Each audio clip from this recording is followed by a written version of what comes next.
Hey everyone, it's me, Mark Elliott, and Me Be Trucker. So again, welcome back. My last video, I talked about some of the basics as far as putting together kind of a plan on what kind of truck driving you want to do. So this next step is really about before you choose that CDL school, kind of figuring out what companies that you might want to look at or go to. Okay, and so we're going to kind of go over some of that. Couple great websites that I personally used that I found very enlightening was the Trucker's Truth and the Trucker's Report, right? So both of these offer reviews on companies. I think the Trucker's Report is pretty much on most companies that are like 20 or 30 trucks or more. So there's a ton of information. You just gotta put it inside there, and they're gonna give you reviews. Understand a review is one person's opinion, is not everybody's, but you can see a consensus on some of these bigger ones. Oftentimes they'll put some of the salary pieces inside there as well too, so it's some good information to know what's going to be happening.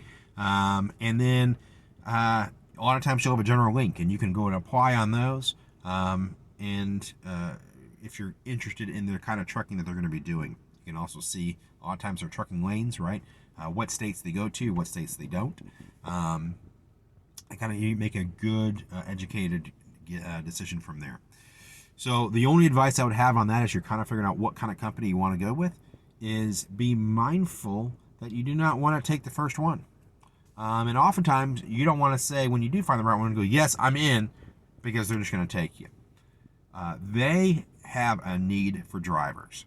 In most cases, trucking companies have more trucks than they do drivers or driver units. A driver unit can be teams, basically two people, but it's one truck. So we'll call that as a unit. And if they ever get to a point to where they start getting more drivers than trucks, they will get new trucks, guaranteed, because they make money when those trucks are moving. And the more trucks they can move, then they're making more, you know what I mean? They're making more money. It's kind of self-explanatory. But anyways, be mindful of that, right? Example would be is that when I was first looking, I reached out to one company. They basically, they were really interested, but I ended up going with somebody else.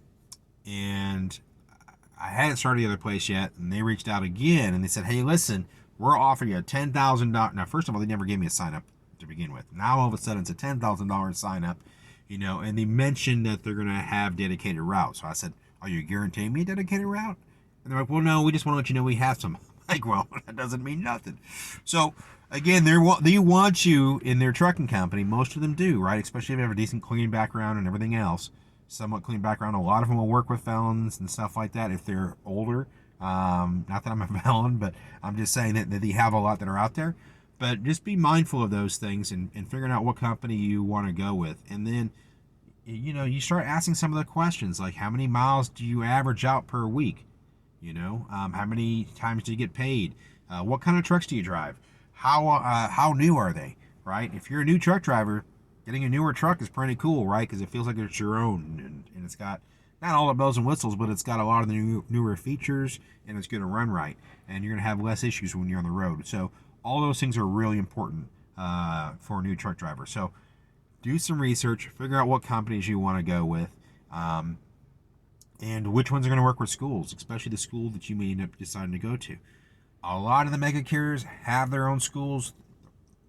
Big issue with that is that you are locked into that company for anywhere from 9 months to 3 years, right? So be mindful, be careful of that, and figure out where you want to go. If you find a great company that you want to, I looked at Knight, I think, for an example, but I already started my school, and they basically said, we're gonna have to train you throughout the whole way, and so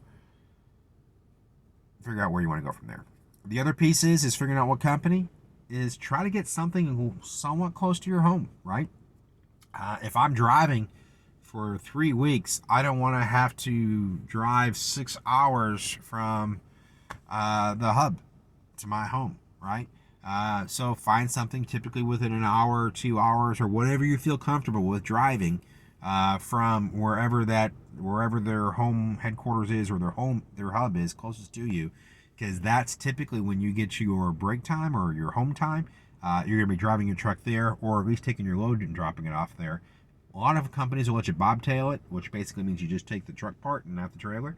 And so as long as you got a place to store it. But again, be mindful of where they actually have hubs too. So otherwise, you're going to be traveling from there, and you're spending more time traveling from that place, from the job to your home than it's worth.